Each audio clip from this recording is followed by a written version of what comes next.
बिस्मिल्लाहिर्रहमानिर्रहीम। अस्सलाम वालेकुम स्टूडेंट्स। हम फिजियोलॉजी के लेक्चर स्टार्ट करने लगे हैं। आज हमारा न्यू टॉपिक स्टार्ट हो रहा है, वो है स्किन। ठीक है, पहले हमने जो अपना टॉपिक स्टार्ट किया हुआ था, तो वो हमने रिसेप्टर बेसिकली हमने स्टार्ट किया हुआ था कि रिस्पायरेशन की मैकेनिज्म ऑफ एक्शन क्या है, तो वो हमने डिस्कस की थी।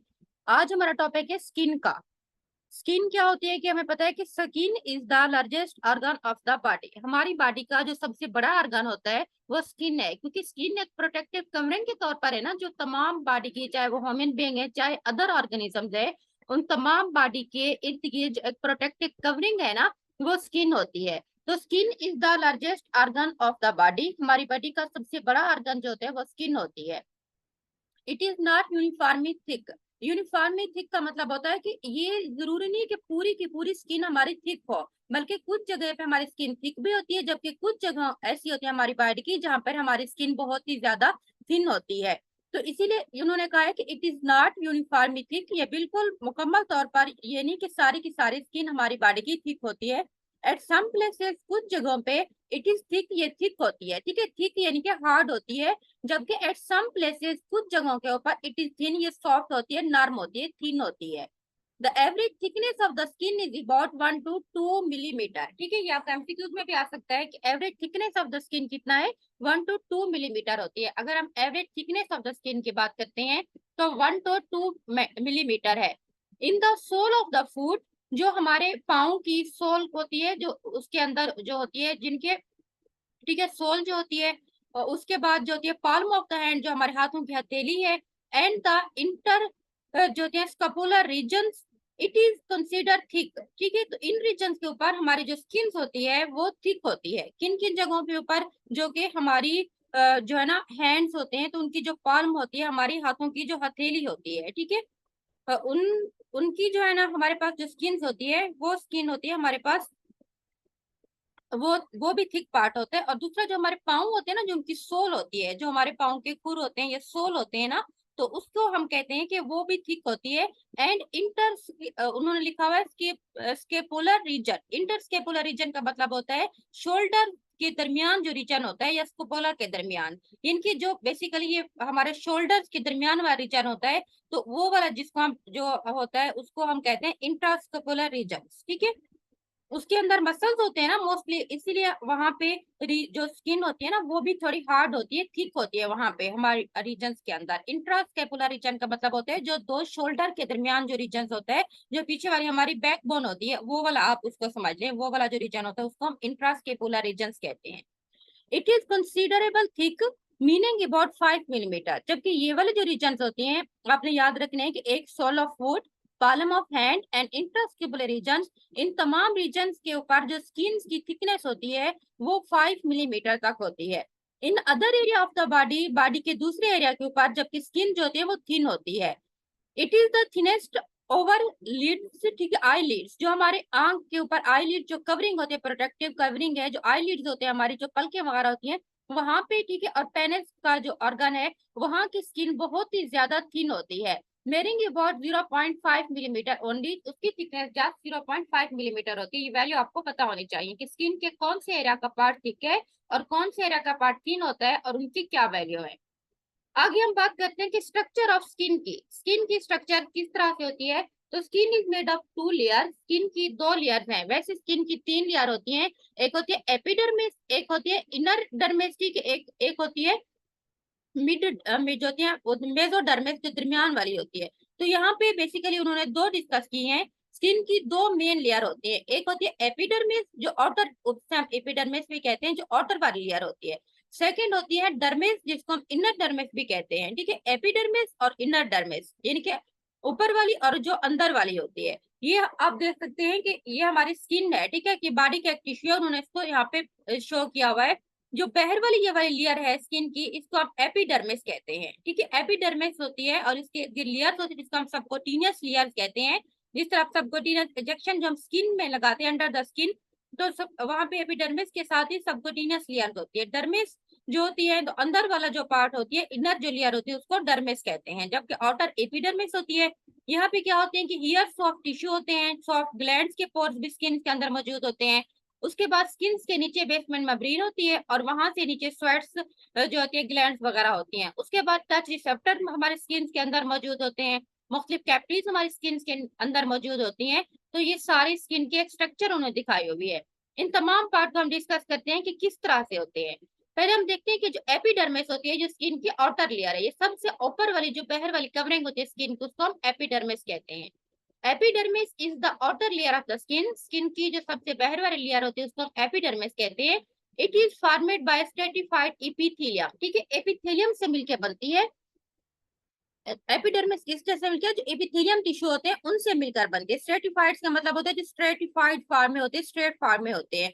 एपिथेलियम टिश्यू होते हैं उनसे मिलकर बनती है। Important feature of the epidermis is that it does not have blood vessels, ठीक है। इसमें एपिडर्मिस क्या होती है, सबसे अहम इसकी फीचर ये होती है कि इसके में ब्लड वेसल्स नहीं होते। ब्लड वेसल्स अंदर की तरफ मौजूद होते हैं, इनर डर्मिस की तरफ, ठीक है। एपिडर्मिस में ब्लड वेसल्स नहीं होते।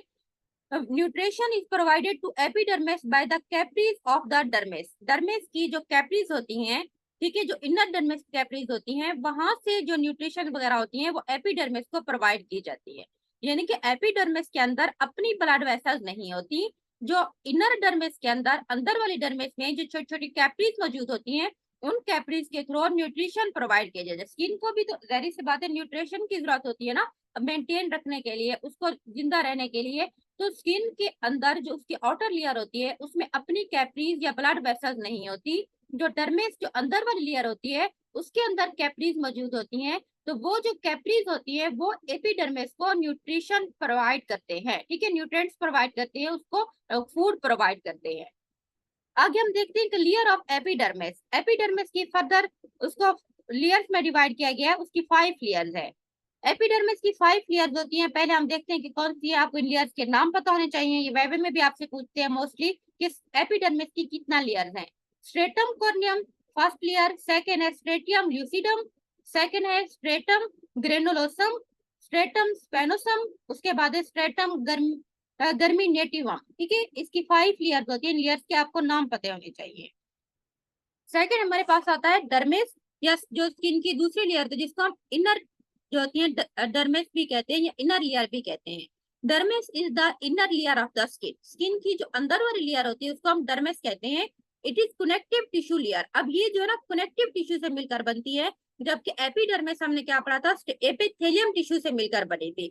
जबकि ये कनेक्टिव टिश्यू से मिलकर बनती है, made up of dense and stored collagen fibre. इसमें डेनिस जो थोड़े सख्त होते हैं, ठीक है, वो भी होते हैं। उसके बाद इसके अंदर कोलिजन फाइबर्स होते हैं जो इसको ग्रोथ करने में होते हैं। इसके अंदर मुख्तलिफ सेल्स होते हैं, फाइब्रोब्लास्ट सेल्स होते हैं, ठीक है, जो कि मुख्तलिफ स्किन के सेल्स होते हैं जो आगे फर्दर ग्रोथ करते हैं सेल्स वगैरह के। उसके बाद हिस्टोसाइट होते हैं, टिश्यू के जो सेल्स होते हैं उसको हम हिस्टोसाइट्स कहते हैं। तो ये तमाम चीजें इनर लेयर के अंदर मौजूद होती हैं, ठीक है। इनर लेयर को क्या होती है कि जो कनेक्टिव टिश्यू से मिलकर बनती है, ये डेनिस होती है और इसके अंदर कोलिजन फॉर्म होते हैं, ठीक है, फाइबर्स होते हैं, सॉरी। उसके बाद इसमें होती हैं कि इसके अंदर फाइब्रोब्लास्ट होते हैं और इसके अलावा इसके अंदर होते हैं, ठीक है, फाइब्रोब्लास्ट होते हैं इसके में, और इसके अलावा इसके अंदर होते हैं मुख्तलिफ हिस्टोसाइट्स होते हैं, टिश्यू वाले सेल्स होते हैं। स्ट्रोट का मतलब होता है कोई चीज स्ट्रॉन्ग, ठीक है। स्ट्रोट यहाँ पे लिखा हुआ है, आप इसको स्ट्रॉन्ग भी लिख सकते हैं। ये एक मेडिकल की टर्मिनोलॉजी यूज हुई है कि made up of dense and straight collagen fibre. Straight का मतलब होता है स्ट्रॉन्ग, मजबूत। कोलिजन फाइबर जो वहां पे फाइबर्स होती हैं जो स्किन की वो बनाने में हेल्प आउट करते हैं। उसके बाद फाइब्रोब्लास्ट सेल्स होते हैं जो कि मुख्तलिफ फाइबर्स बनाते हैं। उससे आगे बोन्स की भी फर्दर ग्रोथ वगैरह होती है जो फाइब्रोब्लास्ट होते हैं। हिस्टोसाइट्स होते हैं जो टिश्यू के सेल्स होते हैं। ये तमाम के तमाम से मिलकर कनेक्टिव टिश्यू जो होते हैं वो इनर डर्मिस बना देते हैं। Collision fibre exhibit elastic property. ये क्या होते हैं, इलास्टिक होते हैं nature, and capable of storing और होल्डिंग द वाटर। अब जो वाटर हम लोग लेते हैं तो हमारी स्किन के अंदर ये जो कोलिजन फाइबर्स होते हैं वो अपने अंदर होल्ड या स्टोर कर लेते हैं वाटर को। इनके अंदर कैपेसिटी होती है कि ये इलास्टिक प्रॉपर्टीज होती हैं। तो वाटर को अपने अंदर ये थोड़े से क्या डायलेट हो जाते हैं, ठीक है, स्ट्रेट हो जाते हैं, यानी कि थोड़ी सी लचक पैदा करते हैं। तो वाटर इनके अंदर स्टोर हो जाता है। इलास्टिक का मतलब ये होता है कि जिस तरह कोई चीज थोड़ी लचक दे, हम उसको अपनी मर्जी से कम या ज्यादा कर सकते हैं, तो उसको हम जो है ना इलास्टिक कहते हैं। इसी तरह जो कोलेजन फाइबर्स होते हैं ना, तो वो उनके अंदर भी इलास्टिक प्रॉपर्टीज होती हैं। तो वो थोड़े से लचक प्रोड्यूस करते हैं, थोड़ा स्पेस में ज्यादा हो जाते हैं। जो पानी को अपने अंदर होल्ड कर लेते हैं या स्टोर करने के लिए भी यूज होते हैं।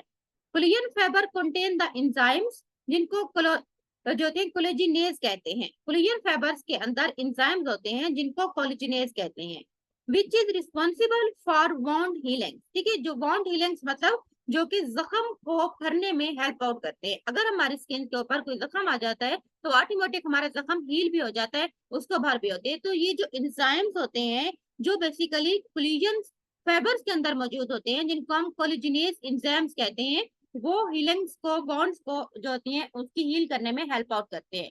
ये आपने याद रखना है कि कोलेजिनेज एंजाइम्स क्या काम करते हैं। It is responsible for wound healing, जख्म को भरने में ये रिस्पॉन्सिबल होते हैं, इनका काम होता है। उसके बाद हम देखते हैं कि लेयर ऑफ डर्मिस। डर्मिस की दो ही लेयर होती हैं। एक होती है, इसको सुपरफिशियल पेप्लिन लेयर कहते हैं, दूसरी होती है डीपर रेक्टिकुलर लेयर, अंदर की तरफ डीप होती है। एक ऊपर वाली जो सुपरफिशियल, जो ऊपर सरफेस के ऊपर होती है, हम उसको जो होती है सुपरफिशियल पेप्लिन लेयर कहते हैं। सेकंड जो लेयर होती है वो होती है डीपर रेक्टिकुलर लेयर, अंदर की तरफ डीप होती है। तो इसकी दो ही लेयर है, जबकि एपिडर्मिस की 5 लेयर्स होती है। उसके बाद हम देखते हैं कि function of the skin, skin के क्या फंक्शन है। Primary function of the skin is protection of organ. हमें सब पता है कि प्रोटेक्शन करना हमारे तमाम बॉडी के ऑर्गन की, तो वो प्राइमरी फंक्शन होता है हमारे स्किन का। However it has many other important function, इसके अलावा भी इसके बहुत सारे फंक्शन हैं। मसलन प्रोटेक्टिव फंक्शन, वही हमारे बॉडी के तमाम ऑर्गन की प्रोटेक्शन करने के लिए यूज होती है। सेकंड, इसका जो अहम फंक्शन होता है रेगुलेशन ऑफ बॉडी टेम्परेचर, हमारी बॉडी के टेम्परेचर को रेगुलेट करने में हमारी स्किन का एक अहम रोल होता है। स्किन हमें गर्मी से बचाती है, हमें सर्दी से बचाती है, हमें एनवायरनमेंट के धूप वगैरह छांव से, इन तमाम चीजों से। तो ये प्रोटेक्टिव के तौर पर काम होती है। फिर हमारी बॉडी के टेम्परेचर को भी रेगुलेट करती है। उसके बाद है regulation of water and electrolyte balance, जो भी वाटर और इलेक्ट्रोलाइट का एक बैलेंस को जो होती है मेंटेन रखने में भी स्किन का एक अहम रोल होता है। उसके बाद ऑब्जर्वेटिव फंक्शन भी होती है इसके। स्किन के अंदर हम जो चीज देखते हैं, किस तरह ऑब्जर्प्शन होती है स्किन में, किसी चीज की स्लो ऑब्जर्प्शन होती है स्किन के थ्रू, किसी चीज की जो है ना क्या होती है कम ऑब्जर्प्शन। जिस तरह सबकोटिनस इंजेक्शन लगाता है ना, तो ड्रग हमारी स्किन के अंदर ऑब्जॉर्ब होता है ना पहले, फिर स्किन से वो मुख्तलिफ आगे बॉडी के टिश्यू में चला जाता है, ब्लड में इंक्लूड हो जाता है। तो इसकी ऑब्जॉर्बिट फंक्शन भी होते हैं। उसके बाद है एक्सक्रेटरी फंक्शन। स्किन से जब हमें स्वेट्स ग्लैंड्स रिलीज होते हैं ना, पसीना हमें आता है, तो वहां से जो टॉक्सिन्स वगैरह होती है वो भी रिमूव हो जाती है। तो स्किन हमारा एक्सक्रेटरी ऑर्गन के तौर पर भी काम करती है। उसके बाद सेक्रेटरी फंक्शन भी होते हैं, वो एक्सक्रेशन करती है। ठीक है, एक्सक्रेशन करने में हेल्प आउट करती है। सेंसरी फंक्शन भी होते हैं, हमें फील होता है ना जब हमारी स्किन को हम किसी गर्म चीज के साथ अपनी स्किन को टच करते हैं तो हमें फौरी तौर पर पेन फील होता है। इस तरह हम किसी ठंडी चीज को आते हैं तो फौरी तौर पर हम हाथ पीछे खींचते हैं। तो सेंसरी ऑर्गन के तौर पर भी स्किन का एक फंक्शन होता है। उसके बाद स्टोरेज फंक्शन के तौर पर काम करती है, जिस तरह हमने ऊपर पढ़ा था कि कोलेजन फाइबर्स वगैरह के अंदर वाटर होल्डिंग के तौर पर काम करते हैं। सिंथेटिक फंक्शन के तौर पर भी काम करते हैं। जब स्किन हमारी जो होती है, एक दफा अगर कोई जख्म हो जाता है, कोई स्किन का पार्ट्स जो होती है हमारी बॉडी की स्किन ऊपर से खराब हो जाती है, लेकिन बाद में हीलिंग हो जाती है, वहां पे नए सेल्स बन जाते हैं, फेब्रोब्लास्ट सेल्स नए प्रोड्यूस होते हैं, नए टिश्यू प्रोड्यूस हो जाते हैं। तो सिंथेटिक फंक्शन भी होते हैं। उसके बाद social effect of the skin, skin का सोशल इफेक्ट भी होता है। जिस एनवायरनमेंट में हम रहते हैं, जिस माशरे में रहते हैं, तो काफी चीजें हमारी स्किन के ऊपर इफेक्ट हो रही होती है। जैसे कोई बैग से मुख्तलिफ ये जो डस्ट होती है, डस्ट की आप मिसाल समझ लें, मुख्तलिफ किस्म के पोलन वगैरह, इस तरह सारी चीजें आके पहले हमारे स्किन के ऊपर अटैक करती है। तो सोशल इफेक्ट भी स्किन का होता है। आगे ना इन तमाम फंक्शन को एक एक करके डिस्कस किया हुआ डिटेल में, ये हम लोग कल डिस्कस करेंगे। ठीक है, इसी तरह आज के लिए इतना काफी है कि आपको इन फंक्शन के नाम पता होने चाहिए कि स्किन के क्या फंक्शन है। और सबसे अहम जो वेवे के पॉइंट ऑफ व्यू से आपको डर्मिस और एपिडर्मिस के नाम पता होने चाहिए, उसकी लेयर्स के। लेयर ऑफ डर्मिस जो इनर लेयर होती है, उसके दो ही जो होती है लेयर्स हैं, एक सुपरफिशियल पेपरली लेयर, सेकेंड होती है डीपर रेक्टिकुलर लेयर।